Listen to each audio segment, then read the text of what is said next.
Hi everyone. Okay, so we don't have very much longer actually. It's 2 more weeks in school, and remember that both weeks are 4-day weeks. So because of that, we need to zoom through Malala. Now we've got to 72% of the book. So I think if we do a bit of zooming, so today you're going to watch this video before the live, and then also in your live, either myself or Corey will be reading more, because next week my idea is that we're going to be sort of making something or writing a letter to Malala herself. I found like an address that you can send things to her, and I think she'd really like to hear from you guys about, you know, the book and our feelings on it. So today, chapter 16 is called Filling in the Blanks. My father had told me on the phone that he would be by my side in 2 days, but 2 days turned into 2 more. Dr. Javid arranged another call to Pakistan. My father promised that the whole family would be there soon, just 1 more day. I didn't believe they were actually coming until Dr. Javid tilted up my bed so I would be sitting to greet them. By then it had been 16 days since I had run out of my house in Mingora. I had been in 4 hospitals and travelled thousands of miles. During this time I had not cried once, not when the nurses removed the staples in my head, not when their needles pricked my skin, not when the light was like a dagger to my eyes, but when the door opened and I heard familiar voices saying Johnny and Pisho, and when everyone fell upon me, weeping and kissing my hands because they were afraid to touch me. Finally, I cried. I cried and cried and cried some more. Oh, how I cried. For the first time in my life, I was even happy to see those annoying little brothers of mine. After 16 of the most frightening days of our lives, we were all together again. My parents tried to hide their concern about me, but I could see it in their eyes. Who could blame them? I knew from looking in the mirror that half my face was not working, and half my hair was gone. As soon as I spoke with Atal and saw his surprised face, I realized how strange I must have sounded. I was still speaking only in simple baby sentences, as if I were 3 years old. Don't worry, I wanted to say. The old Malala is still in here. I smiled to try to reassure them, but a shadow darkened my mother's face. I thought I was grinning, but my parents saw something that looked like an awkward, crooked frown. Everything is fine, we're all here now, my father would say when I asked about what happened to me. Then he would try to change the subject, and I would let him. But one day when we were alone, he grasped my hand, his eyes filled with tears, and said, Johnny, they threatened me many times. You have taken my bullet. It should have been me. And then he said, people experience both joy and suffering in their lives. Now you have had all the suffering at once, and the rest of your life will be filled with only joy. He could not go on. I longed to tell him that I wasn't suffering, and that I didn't want him to suffer either. I smiled my crooked smile and said simply, Abba. It was so unfair that my poor injured brain couldn't come up with the words for the person I loved so much. But my father understood. He smiled back through teary eyes. A little while later, my mother was helping me in the bathroom when I saw her sneak a look at my reflection in the mirror. Our eyes met for a moment, then she looked away. Then came a whisper. Your face, she said. Will it get better? I told her what the doctors had told me. My face would eventually improve, but it would never be quite the same as before. When she walked me back to my bed, I looked at my parents. It's my face, I said, and I accept it. Now, I said gently, you must accept it too. There was so much more I wanted to say to my parents. I'd had time to get used to my new face, but it was a shock to them. When you see death, I wanted to say, things change. It didn't matter if I couldn't blink or smile. I was still me, Malala. I knew my recovery was a blessing, a gift from God and from all the people who had cared for me and prayed for me.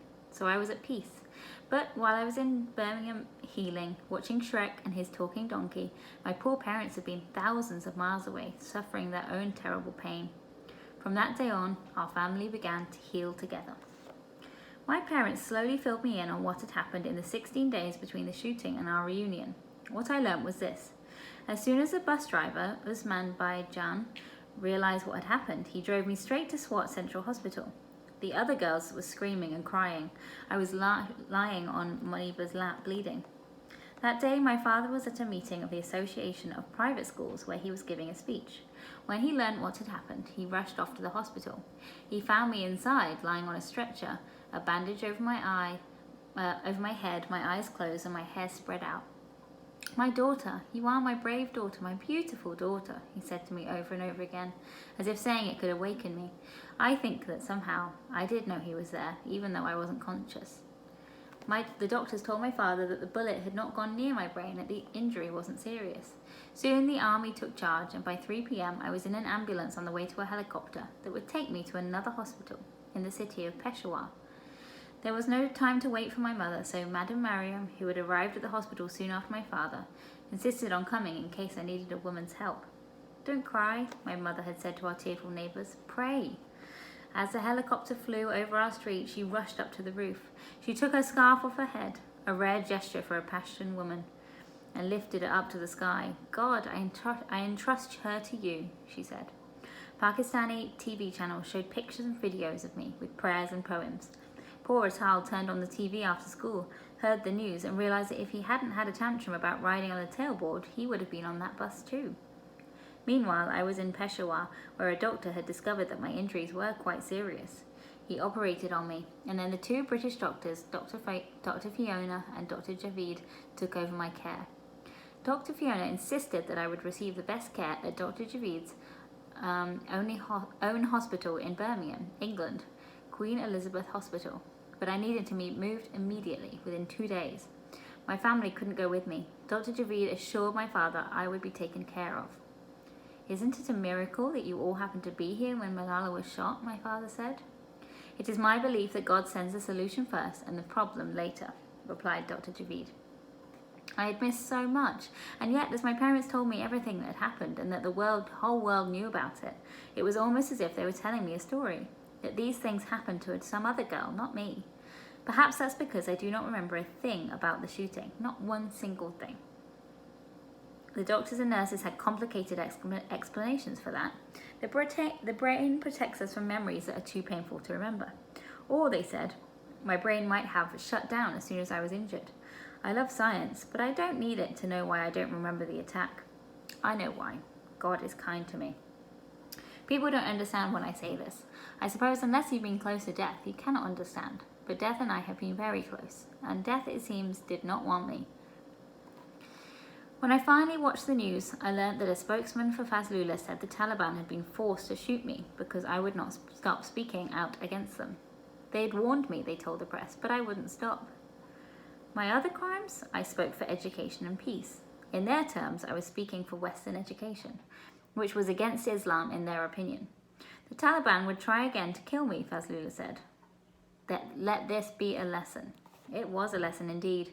My mother was right when she quoted from the Holy Quran. Falsehood has to die, she had told me all those years earlier, when I was considering doing the blog for the BBC. And truth has to come forward. Truth will always triumph over lies. That is the true Islamic belief that has guided us on our journey.